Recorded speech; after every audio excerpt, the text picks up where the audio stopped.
तो जो हम लेते हैं आपका स्टैटिस्टिक्स में, तो वहाँ यहाँ पे क्या है, यहाँ पे हम कंटेंट की एनालिसिस करते हैं. That is why we call it like quantitative analysis. So today we'll talk about cognitive analysis, जिसमें what is qualitative research, what are types of qualitative research, है ना, and मीनिंग क्या होता है, एंड उसी का एक पार्ट है आपका इथेनोग्राफी, और इसको भी कवर करने की कोशिश करेंगे. फर्दर जो मैंने बात किया था grounded theory and all that we may take in next class, because काफी सारा जो क्या कहते हैं सिलेबस है इसके अंदर.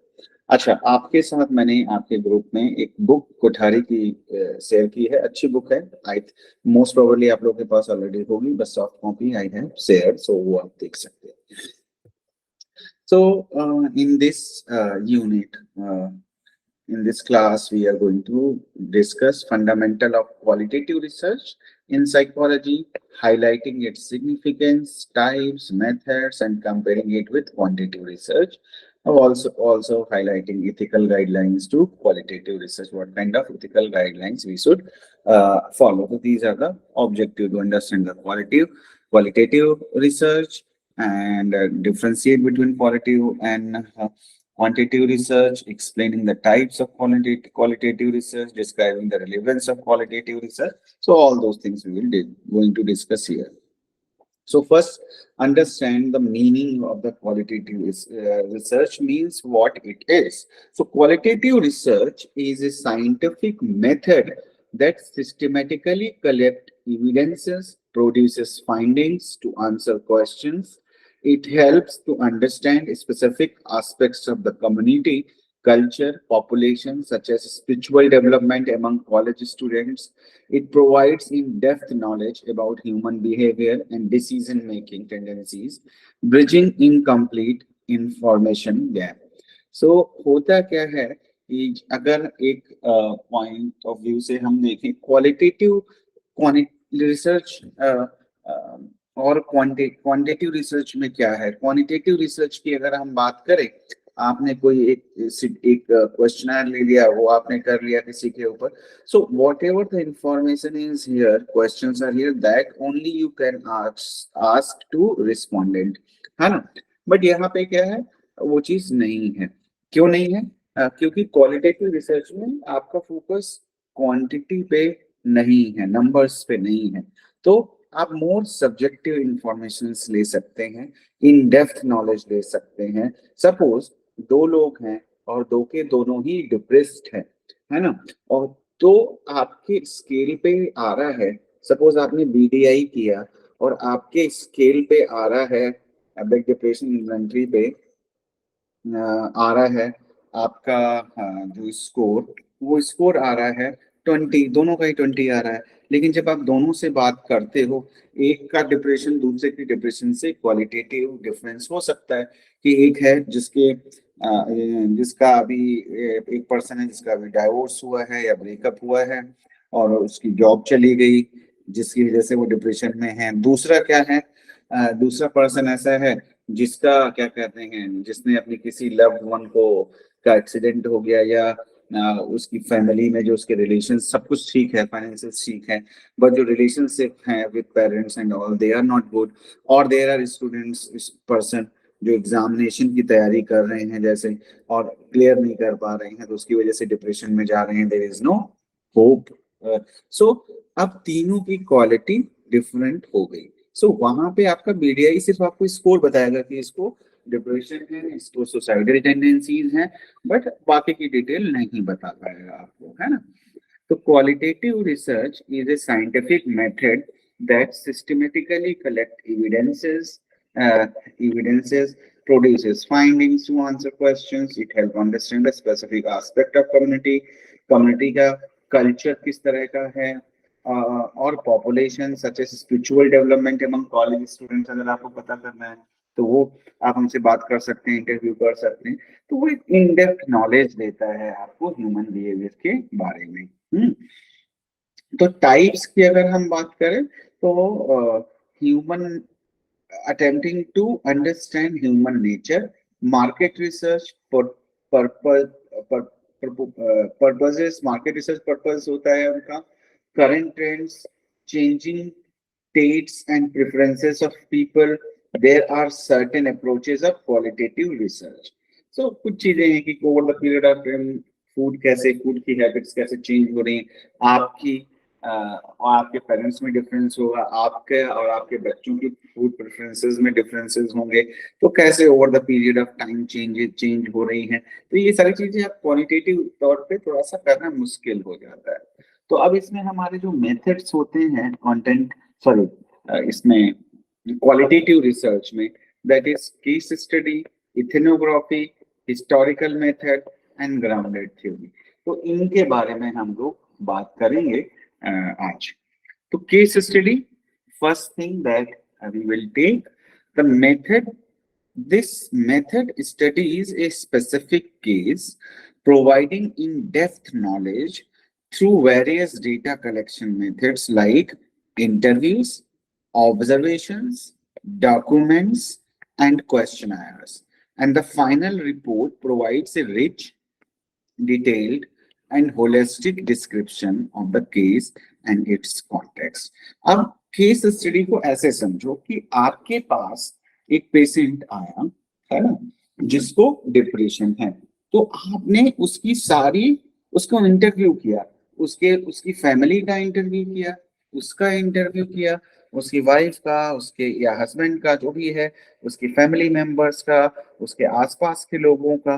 तो ये इंटरव्यू के थ्रू आपने इंफॉर्मेशन इकट्ठा की, and during interview you have observed also that person. आपने उसको ऑब्जर्व किया कि वो कैसा बिहेव कर रहा है, क्या कर रहा है, नहीं कर रहा है।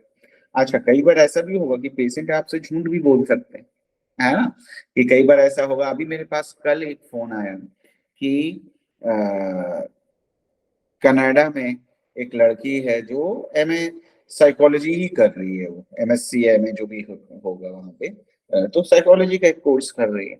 अब वो वहां पे फेल हो गई, उसने कुछ भेजा होगा अपना रिसर्च पेपर, तो वो रिसर्च पेपर उसका क्या कहते हैं, प्लेगरिज्म की वजह से क्या कहते हैं, रिजेक्ट हो गया, या जो भी रीजंस हैं उसने जो बताया, that is what, that was like plagiarism and all. तो अब वो, उसका फोन आया मेरे पास कि ऐसा, उसने तो नहीं किया, उसने किसी से फोन कराया कि ऐसा ऐसा वो है, तो क्या कहते हैं, और उसके घर वालों ने बोला कि है कि क्या कहते हैं, इसकी मेंटल हेल्थ ठीक नहीं थी, ये वो, तो इसकी वजह से ये हो गया, इस तरह की प्रॉब्लम हो गई।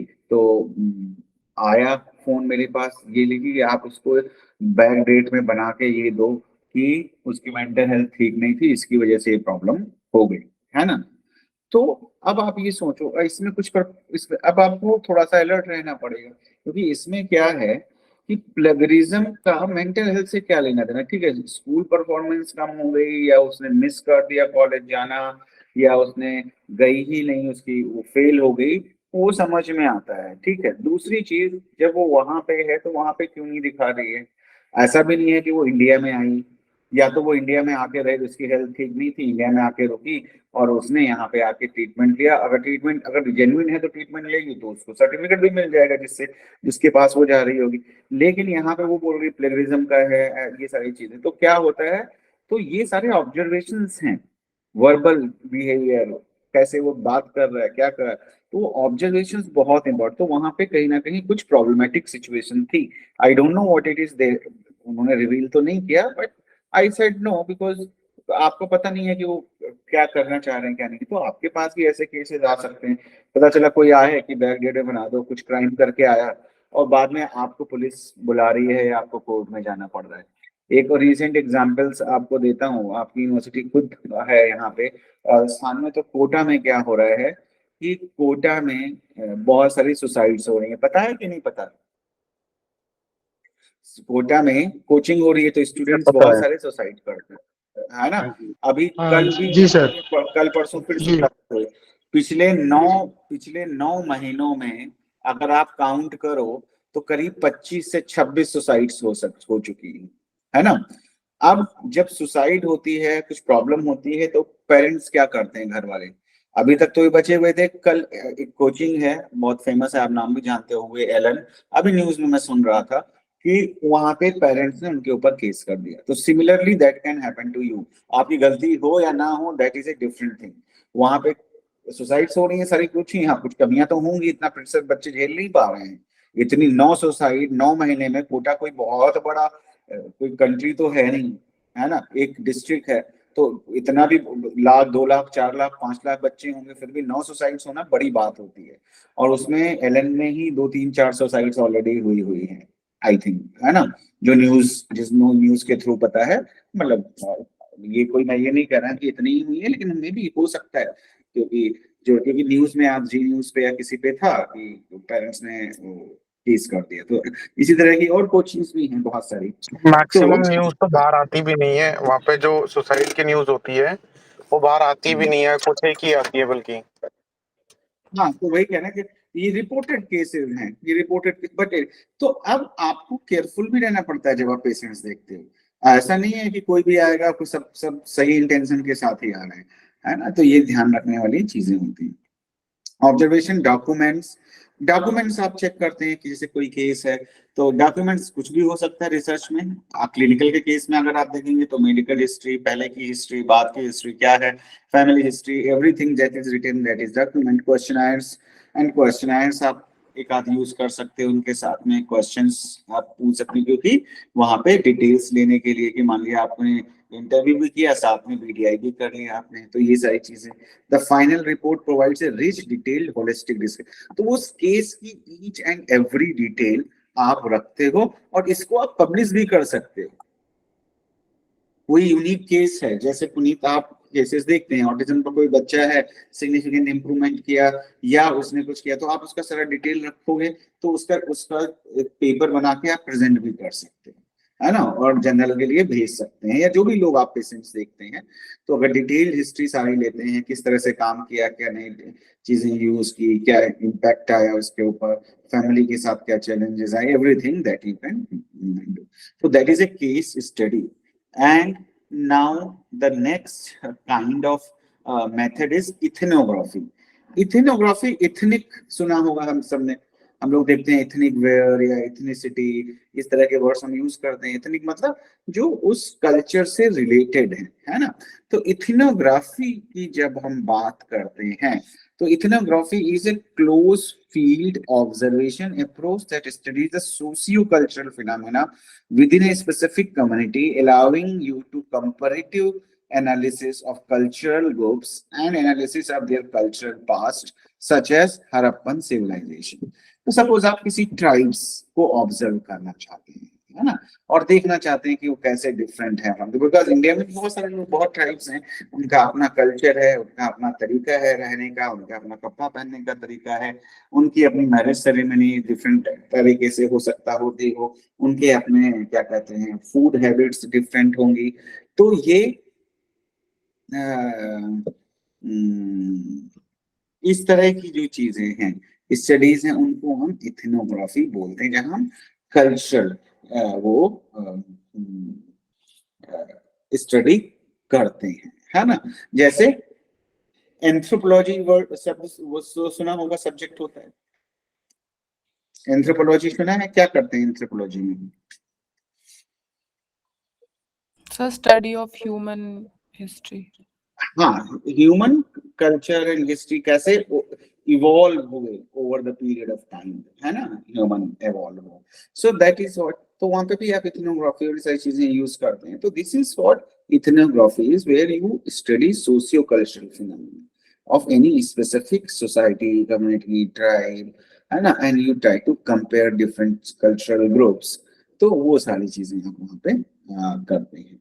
देन तीसरी चीज आती है जो हम देखते हैं, वो है हिस्टोरिकल मेथड। अभी हम इंट्रोडक्टरी कर रहे हैं, डिटेल में भी हम इनको पढ़ेंगे। तो हिस्टोरिकल मेथड्स में क्या है? हिस्टोरिकल मेथड वर्ड से ही आपको पता लग रहा है कि this method aids in understanding causal relationship by evaluating a data to event, testing hypothesis about the cause, effects and trends, and explaining current and future events। तो क्या है हिस्टोरिकल का मतलब क्या हुआ कि जो पहले हो चुका है, हिस्ट्री का मतलब यही है।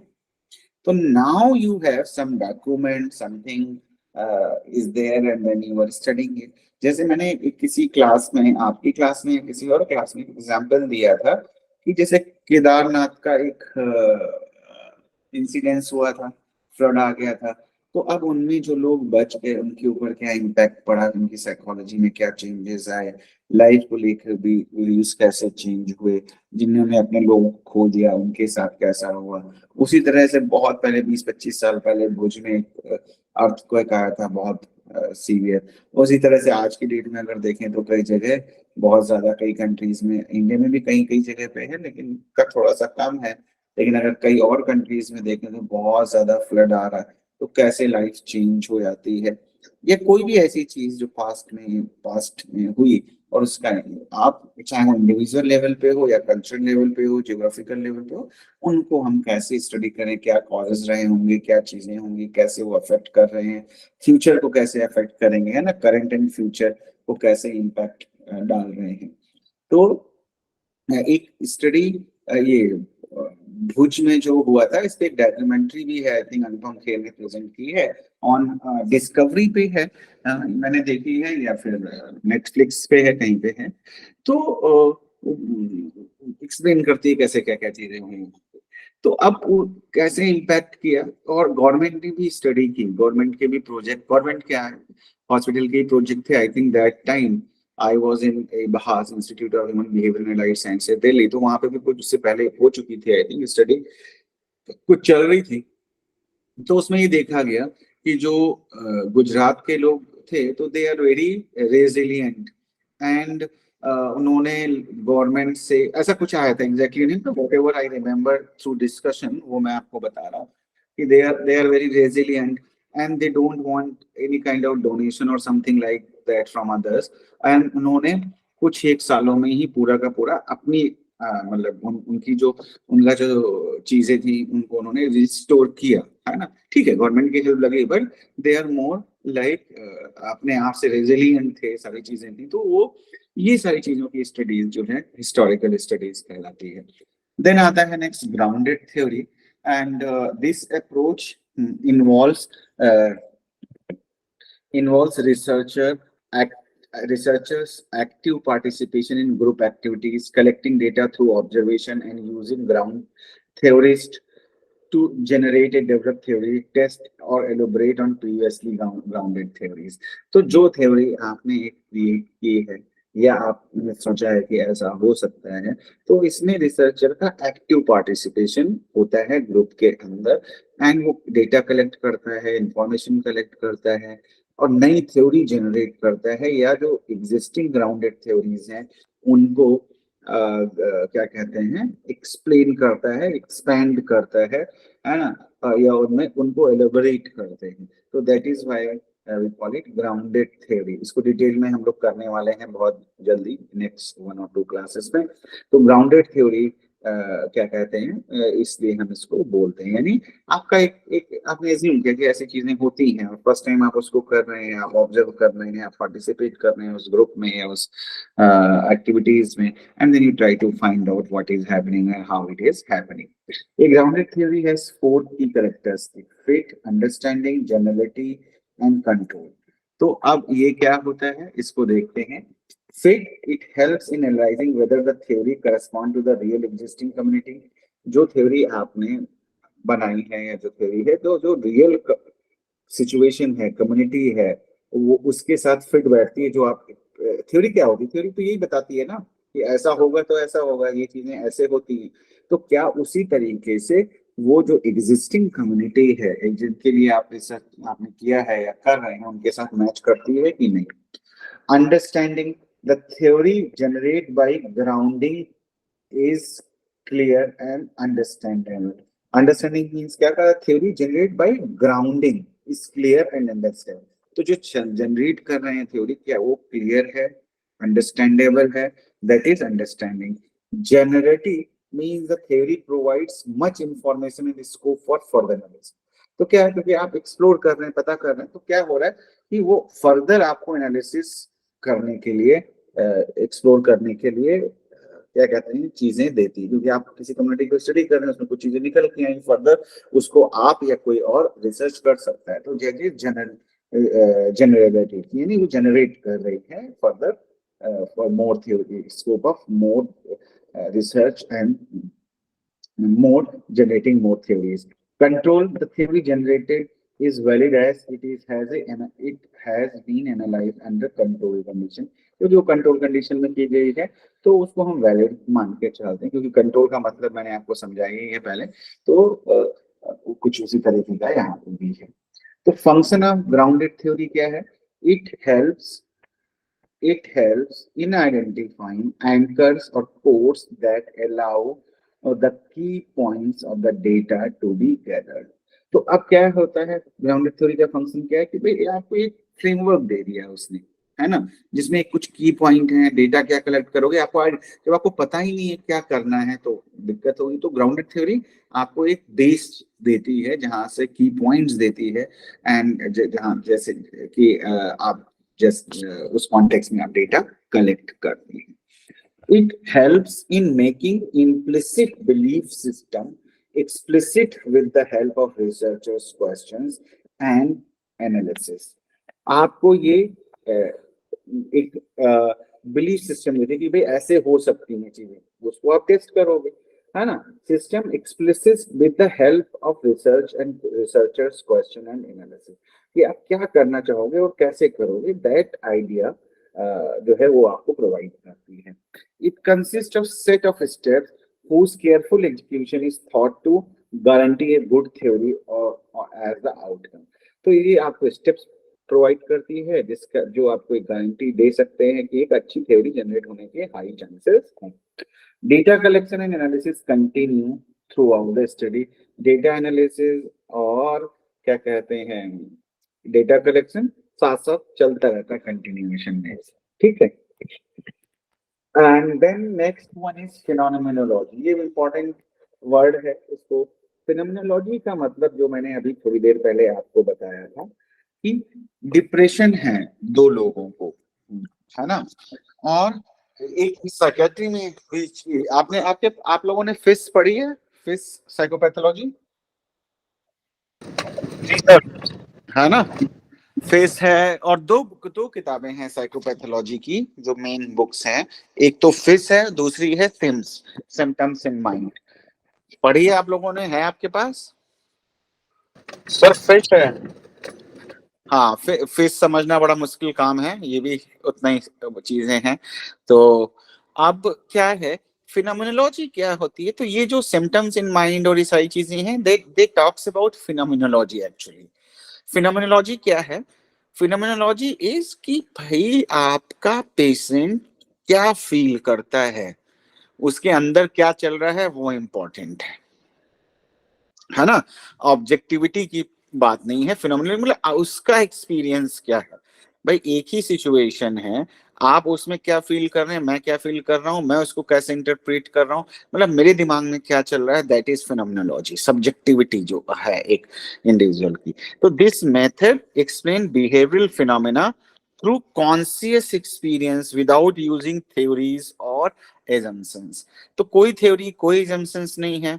मेरे से किसी ने पूछा कि अच्छा डिप्रेशन सैडनेस रहती है, मूड सैडनेस ऑफ मूड है, डिप्रेशन की तरफ जा रहा हूं मैं, तो मेरे दिमाग में क्या चल रहा है, मैं क्या एक्सपीरियंस कर रहा हूँ, मुझे लाइफ कैसी लग रही है, क्यों मुझे इतना प्रॉब्लम हो रही है, मेरा क्या एक्सपीरियंस है। तो that is what conscious experience, so वो इम्पोर्टेंट है। So it is always like, और इसी को यूज किया है। क्या आप लोगों ने कभी सुना है, नाम सुना ही होगा सभी का, एक क्लाइंट सेंटर्ड थेरेपी सुनी है, रोजर्स मैस्लो? जी सर, नाम सुना है। तो वो भी इसी बात पे फोकस करते हैं। उनका भी कहना है कि जो पर्सन का एक्सपीरियंस है दैट इज मोर इम्पोर्टेंट, आप क्या ऑब्जर्व करते हैं that is not that much important, ठीक है। तो study by Creswell found that caring nurse shows existential presence, not just physical presence. तो केयरिंग नर्स मतलब यू आर विद देम। एक तो होता है कि भाई एक पर्सन है जो आपके पास आ रहा है, नर्स आ रही है, आपको देख के चली जा रही है, मेडिसिन मुंह में डाल के और खिला के और जा रही है। एक है जो आपसे 2 मिनट बात करती है, अच्छा बहुत पेन हो रहा होगा, आप कैसा फील कर रहे हो, तो दैट इज काइंड ऑफ कि भाई वो आपको वो आपकी चीजों को समझने की कोशिश कर रही, तो that is more useful actually. So that is what phenomenology. This presence result in relaxation, comfort, and security for the client, directly resulting from their stated and unstated need being heard and responded to.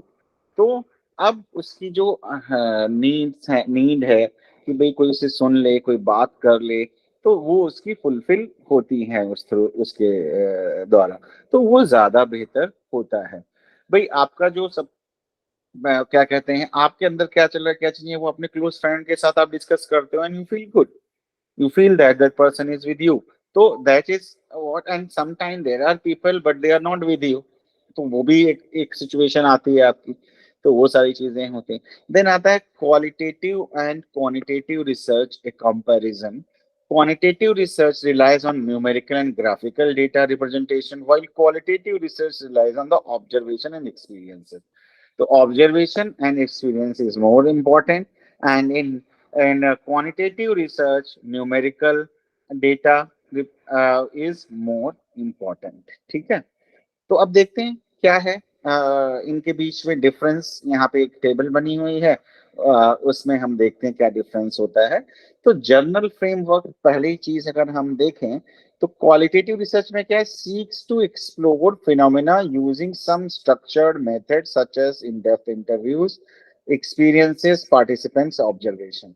यानी experience, observation, interview, ये qualitative research का हिस्सा होता है। ठीक, ये जो मैंने अभी आपको बताया। देन नेक्स्ट आपका आता है क्वांटिटेटिव रिसर्च में क्या करते हैं, सीक्स कंफर्म हाइपोथेसिस। हमें सिर्फ हाइपोथेसिस से मतलब होता है कि उसको हमें करना है। Relates to phenomena using highly structured method such as questionnaire, surveys, structure observation, यानी सर्वे होना चाहिए, पूरा साइंटिफिक मेथड यूज करेंगे, दैट काइंड ऑफ थिंग। तो वो होता है आपका, और न्यूमेरिकल सारे यूज होंगे, नंबर्स में सारा डेटा आएगा क्वांटिटी में, तो that is quantitative research. Objective क्या है, it aims to describe variations, explain relationship, describe behavior, experience, and norms of the individual and groups. It aims to quantify. इसका हमको होता है भाई क्वांटिटी क्या आ रही है, इनके बीच में रिलेशनशिप क्या है, कोरिलेशन कितना है, एफ टेस्ट में क्या आ रहा है, दैट इज व्हाट। यहाँ पे क्या है कि भाई एक्सप्लेन करना रिलेशनशिप कैसा है, डिस्क्राइब करना बिहेवियर को, क्या सोसाइटी के क्या नाम्स हैं, उसके अकॉर्डिंग किस तरह से उसके बिहेवियर है, उसके एक्सपीरियंसेस हैं, वो सारी चीजें। अब यहाँ पे क्वेश्चंस कैसे करते हैं, question use for data collection और ओपन एंडेड। अब open ended, close ended questions मैंने बताया था कि एक तो जो क्वेश्चनर्स होते हैं उनमें कैसे कैसे क्वेश्चंस होते हैं, how you feel, sad, euphoric, है ना, नॉर्मल, 3 ऑप्शन दिए, 3 में से एक चूज करना है। तो ये हो गया close ended questions. Open ended question क्या होगा कि how do you feel usually, है ना, तो अब आप उसको कैसे भी एक्सप्लेन कर सकते हो। तो you have lot of you can actually express yourself whatever you are feeling, but in questionnaires you cannot do that, क्योंकि क्या होता है कि भाई जो 3 ऑप्शन है उसी में आपको बताना है। तो question use for data collection और क्लोज एंडेड, ये क्वांटिटेटिव रिसर्च में होता है, ओपन एंडेड हम यूज करते हैं क्वालिटेटिव में। Representation, data is represented in the form of notes, recordings and video tapes. ये आप ऑब्जर्व करते हो ना चीजों को, तो आपके नोट्स होंगे, रिकॉर्डिंग्स होंगी, वीडियोस होंगे, यहाँ क्या होगा, नंबर होगा, ग्राफ्स होंगे, है ना, तो वैल्यूज होंगी, वो सारी चीजें रहेंगी। Research design allows some flexibility in certain situation, और यहाँ पे फ्लेक्सिबल होता है रिसर्च डिजाइन, है ना। The question use for the data collection differs individually and depend upon the response of the participant, और आप अपने हिसाब से क्वेश्चन चेंज, यहाँ कुछ चेंज नहीं होता क्वांटिटेटिव में। The research design is predetermined, पहले से डिसाइड होती है। स्टेबल फॉर्म द बिगनिंग, की आप पहले से ही डिसाइड कर लेते हो कौन सा टेस्ट करना है, कितने क्वेश्चंस होंगे, सारी चीजें। The question use in the data collection और structure and same for all the participant, सभी के लिए जैसे। यहाँ पे आप सिचुएशन के हिसाब से कई बार चेंज भी कर लेते हैं कि भाई ये क्वेश्चन वो नहीं समझ पा रहा है क्लाइंट, तो दूसरा क्वेश्चन उसी को रिफ्रेम करके आपने कर लिया।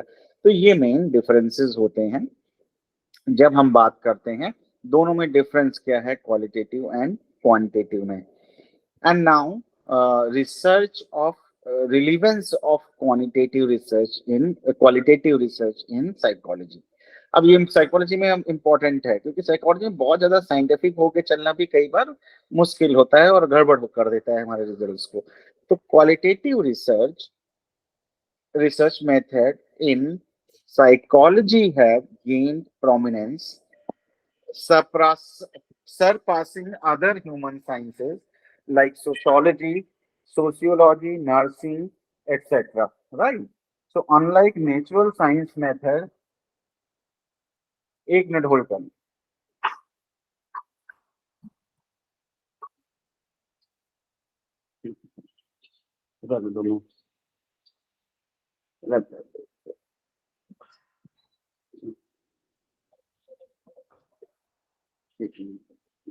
एक मिनट होल्ड करना।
So qualitative research method in psychology have gained prominence, surpassing other human sciences like sociology and nursing. Unlike natural science methods, which are experimental methods to examine causal relationship, qualitative research focuses on understanding phenomena rather than the explaining them. अब देखो phenomena क्या है, phenomenology phenomena से ही बनती है word जो बना। तो जो और साइंसेज हैं उनका जो जो खास तौर पे जो फिजिकल साइंसेज है, नेचुरल साइंसेज जिनको हम बोलते हैं, केमिस्ट्री, फिजिक्स, मैथ, तो उसमें क्या है कि आपको बहुत ही एग्जैक्ट एक्सपेरिमेंटल मेथड्स आप यूज करते हो।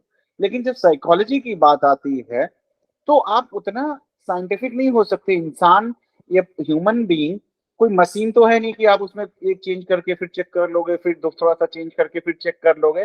तो यहाँ पे जो ये क्वालिटेटिव रिसर्च है ज्यादा बेहतर थी क्योंकि ये फोकस करती है इंडिविजुअल के एक्सपीरियंसेस पे, उसके दिमाग में क्या चल रहा है ना, उन सारी चीजों को फोकस करती है। उसका कल्चरल कॉन्टेक्स्ट क्या है, उसका क्या कहते हैं, फैमिली रिलेशंस कैसे हैं, बहुत सारी ऐसी चीजें जो क्वालिटेटिव रिसर्च ज्यादा बेहतर तरीके से समझाती है in case of like psychology. So that is why psychology में इसका रिलेवेंस और बढ़ जाता है।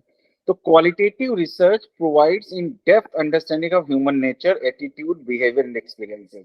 जो मैंने बताया कि बहुत ही डेप्थ में जाके डिटेल पता करना, क्या फील कर रहा है, कैसे कर रहा है, एटीट्यूड क्या है, उसका बैकग्राउंड क्या है, all those things becomes very important. तो it aids in textual description, identifying social norms, है ना, रिलीजन, जेंडर रोल्स की मेल फीमेल के बिहेवियर में क्या डिफरेंस है। भाई आप देखो ना, एक ही सोसाइटी में मेल का बिहेवियर अलग होगा, फीमेल का अलग होगा। अब एक एग्जांपल मैं बताता हूँ कि एक ही फैमिली में, सोसाइटी भी छोड़ दो, कि फीमेल्स के लिए अलग रूल्स बने हैं और मेल के लिए अलग है। बच्चे हैं दो, जो 15-18 साल के हैं, लड़की भी है लड़का भी है। तो लड़के अगर रात के 10 बजे तक बाहर रहते हैं कोई प्रॉब्लम नहीं, लड़की रहती है तो प्रॉब्लम है। लड़की कैसे कपड़े पहनेगी, क्या करेगी, किससे बात करेगी, एवरीथिंग इज लाइक डिसाइडेड। बहुत सारी चीजें होती हैं। तो इसी तरह कल्चर टू कल्चरली डिफरेंसेस होते हैं एक सोसाइटी में, एक घर में, रूल्स, रोल्स, रिलीजन, और वो भी एक ही सोसाइटी में दो डिफरेंट रिलीजन के लोग रह रहे हैं तो उनका खाना पीना, रहना और कपड़े पहनने का ढंग चेंज हो सकता है, बिकॉज और खासतौर पे अपनी सोसाइटी में अगर हम देखें तो बहुत डाइवर्सिटी है। इवन तो उन सारी चीजों को समझने के लिए आपके क्वेश्चन और ये क्वांटिटेटिव रिसर्च काम नहीं करती है। तो socio economic status, understanding unquantifiable behaviour phenomena, अब इसको क्वांटिफाई भी नहीं कर सकते बहुत सारी चीजों को आप। collecting data in natural situations, determining meaningful factors for respondents, open-ended questions, enable uncovering quantifiable facts। और दूसरा क्या होता है कि जब आप ओपन एंडेड क्वेश्चंस करते हो तो कई बार फिर आपको धीरे धीरे पता लगना चलता है कि आपको पता लगेगा कि कौन सी चीजों को आप क्या कहते हैं क्वांटिफाई कर सकते हो, कौन सी चीजों को आप क्वांटिफाई नहीं कर सकते हो, ये भी आपको पता लगता है ना। तो उसके बेस पे फर्दर आप क्वेश्चन आंसर वो और क्वांटिटेटिव रिसर्च भी आप फिर आगे कर पाते हैं। तो that is what the quantitative and qualitative research में डिफरेंस जो हमने डिस्कस किया आज में, और साइकोलॉजी में उसका क्या रिलेवेंस है वो चीजें डिस्कस की। एंड नेक्स्ट क्लास में यानी कि कल मैं इथनोग्राफी को कंटिन्यू करूंगा। अच्छा, दूसरे और इम्पोर्टेंट चीज ये, क्योंकि आपके एग्जाम की डेट आई थिंक आ गई है, तो ये जो 2-3 यूनिट्स हैं इनको हम कंटिन्यूअस क्लासेस वैसे भी ले रहे हैं, तो इनको खत्म करने की कोशिश करेंगे विद इन दिस मंथ। ठीक है, एनी क्वेश्चन? जी सर।